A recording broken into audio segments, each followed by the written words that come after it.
Hello and welcome to another one. That's right, another captivating video by yours truly, Dr. Riker. In this video, we're going to just highlight some of the events that were discussed in your reading as well as in the crash course video, and hopefully extend it to so that you better understand sort of the various interest groups and constituencies that were in America in the early 1800s. But this video will definitely help set up what will become the War of 1812. So leading to the War of 1812.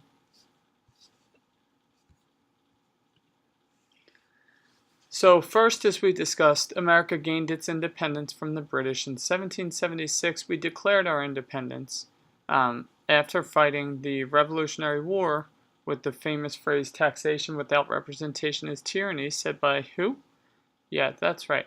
Without representation in Parliament, it is oppression to control the colonies. And then finally, after the failure of the Articles of Confederation that lasted 11 years, we adopted the U.S. Constitution after the hard-fought battles of James Madison, primarily, writing the Federalist Papers. So let's talk about the French. The French, during the Revolutionary War, were our allies. But in 1789, they too were undergoing a revolution, the French Revolution, where France overthrew the monarchy, or the kingdom that was there. And they've been fighting a series of wars against the British, so they declare war on Britain. And so the question primarily is, which side should the U.S. take? These are the two most powerful nations in Europe at the time. And it's really a question of, okay, as a young American country, should we declare a side? And if so, which side should we take? We just fought against the British, though we're not necessarily friendly with the French yet. So this leads to our Declaration of Neutrality. George Washington declares ourselves neutral in this conflict, so saying that we won't take a side. You have the Democratic Republicans and the Federalists split on whose side to take. In 1793, the French send Edmond Genet to come over and win American support. Well, this, of course, after having declared neutrality, angered George Washington. So 1795 rolls around. Thomas Pinckney, the U.S. minister to Britain, negotiates what's called the Pinckney Treaty. What this is, essentially, is a treaty with Spain. Remember, I mentioned we'd talk about Florida at some point. Spain gave up all land east of the Mississippi with the exception of Florida. So what that meant was it essentially expanded the U.S. territory that was west of the 13 states, the 13 what were colonies becoming states, giving us a little bit more land to explore all the way on westward to the Mississippi. So the U.S. southern boundary became the 31st parallel, otherwise known, it's the line of latitude just above Florida. And then Spain also opened up the Mississippi River to the U.S., which included the port of New Orleans. That was the most critical part because that meant that America could start trading and could get goods from up north in, let's say, Massachusetts down by boat to the southern states as well. So think about who founded Louisiana. This is really going to be a cause of conflict.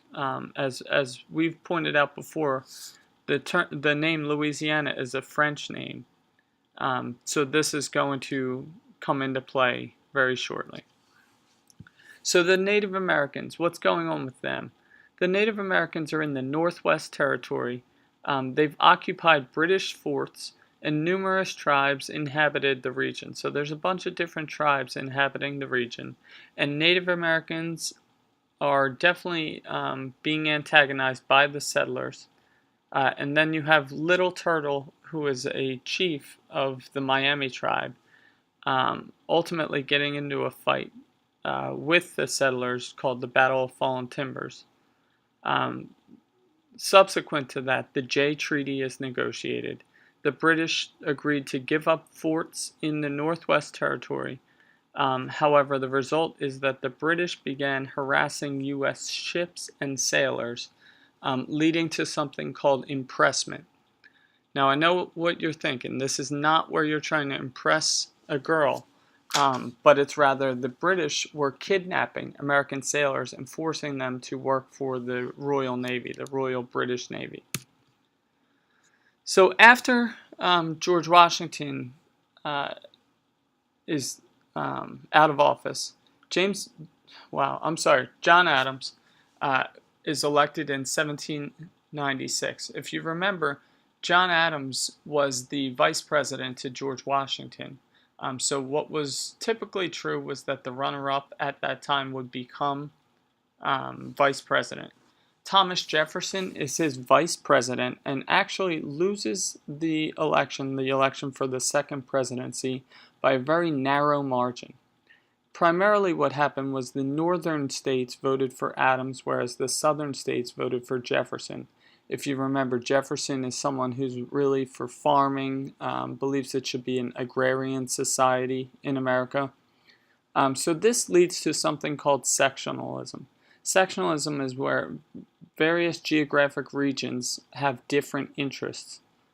And then finally, France interferes with U.S. shipping and also has the XYZ affair, which your book talks about in great detail, comes into play. And what this is essentially we send ambassadors to France, and the French delegation asks for a bribe. Three French gentlemen, who we'll call X, Y, and Z, ask for a bribe to be able to speak to the French delegation, and that really angered the Americans quite a bit. In 1798, the Alien and Sedition Acts were passed. Now, we'll talk at length about what these are, but one important thing is that Kentucky and Virginia refused to obey the Alien and Sedition Acts. In other words, they nullify these acts, meaning they cause them to be basically not followed. So now what you're supposed to do.